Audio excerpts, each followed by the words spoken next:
Alright, so I was gonna upload a video today of me doing Vlad off Legion Salvador, but it turns out that Hyperius in that mod does not like me at all. And I died, or got him stuck and fell out of bounds 5 times in a row. Somehow. I don't know how. So instead today I figured we could look at the Borderlands 2 subreddit because I haven't done that in a while. And honestly, I might as well go ahead and move on from Roguelands for right now at least. Of course, there will be runs in the future because it is such a fun mod. So eventually we will get back to it, but for right now, we're just gonna look at BL2 subreddit and then maybe move on to a different mod tomorrow? Probably. He's still crying. Nothing can bring back his meat tricycle buddies. The midget psycho after watching me turn his friends into a puddle of flesh and blood. I'll leave him here. I'm farming savagely. Now, this is funny because, of course, if you really think about it from the enemy's perspective, they are just getting obliterated by some dude or some chick, and then that person is just casually picking up an item or two and then just walking on. But also at the same time, there's not really any enemies in the route to Savagely, unless you're like entering from the Frostburn door, and even then you kind of just ignore them. But it is funny to think about it from the enemy's perspective that they're just getting annihilated, and then this person just like, ooh, cool, and then they just stash a thing and they just keep walking along. Like, it's actually kind of insane what our characters do. Another claptrap bug fix. 30 hours playtime, made my boyfriend roughly 1,200 hours playtime, proud of me yesterday. On my first TVHM run, we were blessed with the bug where Claptrap gets stuck at the door, or the elevator. My boyfriend wasn't sure how to fix it without restarting. We didn't see the frame rate fix until after, but they quickly came up with a suggestion for him to put down his saber turret behind Claptrap, and that actually managed to fix Claptrap. Now, this kind of makes sense to me because I know that people don't like to physically back into like objects that you place. And if you think about it, Claptrap is constantly moving back and forth like this. So if you remove his back option, he can only go forward more. And that kind of makes sense that it would fix it. But yes, in the future, of course, you could set your game to 30 FPS because the game is coded around 30 FPS. And if you didn't know that already, I am sorry. That's why you get stuck on so many surfaces, so many stairwells, and stuff like that while you're just simply trying to walk around, is because all of the collisions and the enemies are coded around 30 FPS. It is super weird. I don't get it. Of course, it's not really much of a problem. Even if you do play at a high FPS, you might just get stuck on a ledge or two every once in a while, and it's kind of frustrating. But that's really about it. Those are the only real issues that we have. There is also another similar bug you can do with Axton's turret, though, where if you have the maglock turret, you can stick it on a wall, and there is a tiny piece of its hitbox that you can physically just stand on top of, and it's about where the base and the actual turret connect. It's somewhere in the middle there. And you can actually just jump up on top of that and stay there. It's really hard to do because it will bounce you off if you don't get it exactly right. But I have used it to climb like one or two walls in the past, especially whenever I've done a run where I let people drop my items out of my inventory, and I didn't want to do Bloodshot because Bloodshot is terrible. So that's just a thing that you can do. It's super rough, and it doesn't relate to this, but it's still a thing that's cool. What is the easiest raid boss? I'm on Switch playing as Krieg. Okay, so Pyro Pete. Already tried Pyro Pete, but it's hard to kill him since I'm only level 67, and the spider ants get to like 77 before I can manage to kill Pete. Okay, so this, the first person who commented, kind of correct. This is kind of fair. Switching over to fighting Hatterax if you have the right equipment can be easier if you actually know how to do that fight and you have the equipment for it. That's like a 2 minute long adventure. You go over there, knock him down, DPS him down, he just disappears. It's really fast if you know how to do it and you have the gear for it. But if you wanted to stay where you are, you could put on a legendary sickle, which buffs all of your melee skills, big surprise, and you could also have it buff Feel the Blood, because it does that. And basically, the way that'll work is, you spawn all the mobs, you go to the far end of the mobs, smack one, walk away from that mob so everyone else chases you away, and hopefully you'll have a domino effect happen where it starts to bloodsplode enemies more and more, And of course, you do want to apply slag to those enemies so they take 3 times more damage on top of the Feel the Blood buff and the Blood Explosion buff. And then it should just start to chain and just ultimately destroy Pete. And even if it doesn't, you can just spawn a second batch and then a third batch. And if that doesn't work, just save quit, try it again until you get used to it. It's kind of like trying to learn how to bore on 0 against Hyperius. It just takes a little bit of practice and a little bit of luck, honestly. But you can do it eventually. But if you have the gear for it, I guess try Hatterax. They're level 67, so I don't know if they really want to do that, but they could. This is an option. Is the best absorb shield really the Equilibrium? What is that? Is that the name of one of the shields? It's the Sham, or the Sponge with a dot immune, or a Transformer if you are a character with bad shield maintenance skills, because you can use a Shock Bata to get your capacity back so that you can maintain your shield to absorb your rockets to keep the rocket jumping going. Those are the 3 main options though. What an idiot. LeBron James reportedly uses incendiary SMG against Warden. I don't know who came up with this, but this is incredible. Raven, if this is your own isolated meme, if you came up with this yourself, this is huge. I don't know if I've seen something like this in the past, but I feel like I have. I don't really know. I feel like this already exists, but if it doesn't, this is funny. Good job. Me watching the legendary I farm for 2 hours fly off a cliff because some guy thought loot explosions would look cool. Yeah, so once again, you know how I talked about FPS in this game being like coded around 30 and stuff? Did you know that if 2 pieces of loot are clipping into each other, they're coded to push away from each other, and that push gets stronger based on your FPS? Because it checks every tick whether or not the items are still together and adds more velocity to them, basically, because that's what that does. So, a couple things to keep in mind. If you're farming a mob with a loot explosion, probably maintain a lower FPS, like, I don't even know, 120 is probably still fine if you're on PC. And then also set physics to low, because if you're farming bunker, items can just clip through his floor sometimes, and it's related to physics. I don't know how it would be related to physics, but it just is. It's super weird. I don't really get it, but that is a thing. And then, lastly, if you are on PC, maybe consider getting a mod that teleports the items onto the floor in front of you, called Be Gone Out of Bounds Loot. This is an option. Python modding isn't too hard in this game. You can set it up once, and then you don't have to set it up ever again, and you can just drop all your mods into the same mod folder. This is pretty convenient. I do have a mod list down in all of my descriptions, so if you're interested in what I run, you could go down there and grab those as well. Those are available. They're right there. So take a peek, don't take a peek. If you're on console, I'm sorry. On the bright side, at least your FPS won't be so high that your explosions just spread everywhere because you're on console. But for all of my PC players, probably check that out if you want to. If not, I understand. The true main villain of BL2. We're going to keep talking about the FPS in this game. Yes, this is an example of high FPS, meaning you can't walk. All of my fellow PC players have gotten used to just jumping whenever they reach this like little ledge. If you ever watch anyone on Twitch or on YouTube or anything like that, you'll see a lot of people just naturally jump over it at this point. It's just a thing that we've gotten used to doing. Or you can kind of just dead sprint at it if you're moving fast enough, and it will usually just let you up. But if you're walking, good luck, because it does not like you if you try to do that. First time playing this game, I was having a good, fun time, then I saw this. This girl is for real messed up. Yeah, this is Tina. Yeah, no, she got problems. This is lore. Good luck whenever you get to doing the DLC. I'm sure that Tina's DLC will not make you sad at all. Are these guns rare? They're stupid good. Alright, we have a Curb Blaster and an Unkempt Herald. Yes, these are really, really strong guns, and they are available at like the very start of the game for some reason. I don't know why they decided that was a good idea, but they did. So this is just how it is now. We live with that because, like, who's gonna complain? Also, I see that they are wearing the rare loot relic.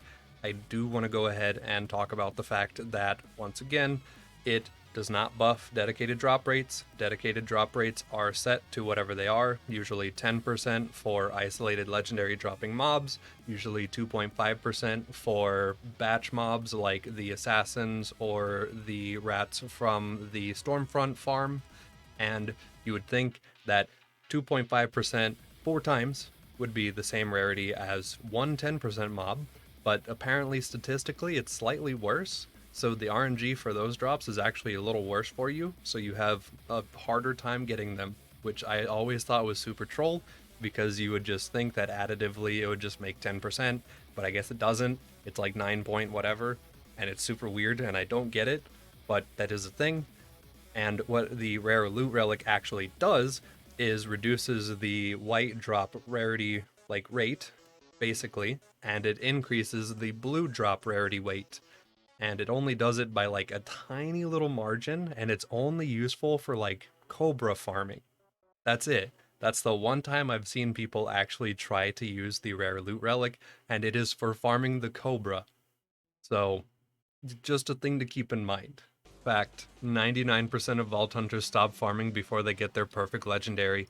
This is the true gambler's mindset. Every gambler quits right before they're about to win big. This is a known fact in the entire universe, in the entire world, everywhere. Everyone knows if you would just keep up your addiction, surely it's going to pay off, right? It's totally worth it. You should definitely farm perfect items every single time you get the opportunity. It will not burn you out on the game. You should absolutely do it every couple OP levels in DigiPeak as well, because we all know you need perfect items for peak, and so you should do that. It's totally a good idea. Dude, I feel your pain. And they're a console player, so they can't even do much about it, man. So, this is one of those things where being able to farm raid bosses really fast is a good idea, and the fact that you only get one drop whenever all of the drops in this game have a bunch of different parts, a bunch of different elements, some accessories to roll between, it all just rolls out to feel super duper troll. On the bright side, that's a really nice slag interfacer. On the downside, it's a slag interfacer. So that's rough, but it is pretty good. So good for you, I guess. Maya is a tank. Maya is my second character and it feels so much different from Zero. I suffered as sniper and fell in 5-year life all the time. It was something inevitable. I had to sneak and run from enemies. I'm level 80 now and getting my mind into going through OP levels. Meanwhile, I finished TVHM as Maya, starting from level 30. Everyone died from the corrosive damage. I finished Hammerlock DLC and UVHM, cursing Jackenstein and its design. Now I'm back to the story, level 65, Opportunity, and I'm confused. I still carry all guns I got from the chest after killing Jackenstein. They're all level 58, 59, but I feel like a tank, repeater with slag plus SMG with fire, slash E-Tech rifle with corrosive damage disintegrates all enemies that are plus 1 to 3 levels above me. When the crowd is big, my health goes down quick, but no enemy can stand one-on-one. I read that Maya was overpowered for normal in TVHM, but weaker in UVHM. So is Maya too powerful in general, or is it the fact that most of my weapons are E-Tech or something else? Okay, I'm gonna pull up a little fun skill tree calculator over here, and we're gonna go ahead and talk about why I think Maya is actually a pretty cool little character, especially for mobbing, especially for new players. So we have a couple of interesting skills here, right? We have two really good ways to apply slag to enemies. We have another third way to pseudo apply slag to enemies, because if they're bunched up, they're basically going to get slagged anyway. And then after all of that, we think about the fact that if you have a mob phase locked, you're probably going to be hitting them with like chain reaction, and then that's going to hit every mob in the room. Usually you're going to have wreck. That'll help you hit every mob in the room for lots of damage. You're going to have sweet release so that you can heal if you do actually kill someone that you phase locked, which is more healing, which is really good in UVHM because, you know, dying is really common. And then you have Cloud Kill over here, which is way too OP, and it's probably the reason they made OP10 to rebalance Cloud Kill instead of just nerfing it so that people didn't complain. That's totally the reason. And it's just insanely strong. and then you pair that with a little life tap skill, suddenly you are spamming health. You get a single kill, you drop below health gate, you shoot a man, you're above health gate. You get shot below, shoot a man above. It's crazy. Maya has really, really good survivability, not because she is tanky, but because we abuse video game mechanics that not even most of us know is there. Not everyone knows that Healthgate exists still somehow, probably. I think. I don't know. I'm too out of touch to really know if that's true or not. But not everyone knows about Healthgate, and with the fact that your damage scales so much faster than your health bar does in UVHM, with the fact that Maya can apply slag really easily to triple her damage output, suddenly she just heals her entire health bar in like 2 shots or in one cloud kill tick. And this is really insane. Of course, Maya is not the best raid boss killer. Immolate is still insane to this day. If you've ever seen someone set up an Immolate kill, it can absolutely truck through a lot of raids. It's insane, but it's a little hard to set up. It's a little more niche and not a lot of people know about it. Recompense for Hatterax, kinetic reflection plus an antagonist for like Hyperion, stuff like that. But she has some options. It's just the fact that like she can abuse Healthgate so well, and that is really OP in this game. So that's most of where her survivability comes from, and then beyond that she just has pretty good damage. Why I stop my playthroughs after TVHM. I don't have to rely on slag to do damage. I can build my character skill trees in more than just one way. No exhausting XP grind, never cared about pearls, everything just feels more balanced. Don't get me wrong, the game is perfectly playable and beatable on UVHM, but it's just an exhausting grind that kills the gameplay for me. After I got one character to UVHM and took him through OP levels and all the raid bosses, I knew one thing for certain, that it was something I did not want to do again. Downvote me if you want, you can't change my mind about UVHM. This is fine, this is actually healthy. So, a lot of people are actually under this mindset that if a difficulty exists in a video game, they have to play it. And this is one of the few examples of a person who looks at that idea and just says, no, that sucks. And they just don't do it, which is good, because that's how you should probably treat that. Like, if I wanted to get into boxing, I wouldn't walk up to Mike Tyson. Probably not a good idea. Just start at like a local gym, like walk around, look at stuff, probably learn for a little while, right? So, why would you think that on your first playthrough, you should just immediately slam into late game, into OP levels, and then just try to go do OP 10 raid bosses just like instantly, no problem.